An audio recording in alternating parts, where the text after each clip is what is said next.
Aku pakai iPhone Samsung tau. Tapi lepas keluar yang iPhone 17 baru ni, rasa macam cantik pula. Tapi takkan nak tukar telefon pula kan. So lepas aku jumpa casing ni, dia macam ala-ala iPhone juga. So aku beli terus Casing ni dia ada 6 color. So aku ambil yang warna biru ni. Tapi kalau ambil yang warna orange tu, dia akan nampak lagi real lah. Body casing ni memang solid. Sebab material dia memang material yang quality lah. Dan yang aku suka dekat bahagian kamera belakang ni, dia full cover tau plastik. So kalau nak letak atas meja pun tak perlu risau pasal kamera dah. Tapi cumanya dekat protection bahagian skrin depan ni, dia punya potongan tu memang ngam-ngam. So bila dia terlalu rapat macam ni, so agak risiko untuk skrin lah. So kena hati-hati sikit kat situ. Punya grip ni agak licin sikit lah. Okay, dia tak grip. So kalau hampa keluar untuk aktiviti outdoor, okay, nak ambil gambar, nak selfie ke, okay, aku cadangkan pakai tali lah belakang ni.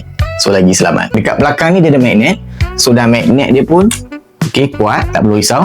So kalau dah lekat dekat phone holder kereta pun tak ada masalah. So overall casing ni aku recommend untuk nak tambah koleksi casing hampa tu lah. Sebab design dia pun cantik ala-ala iPhone. Dan kalau hampa check pun sekarang harga dia pun tengah murah tau, 20 lebih macam tu ya. Boleh check harga dengan warna dekat link aku dah sediakan.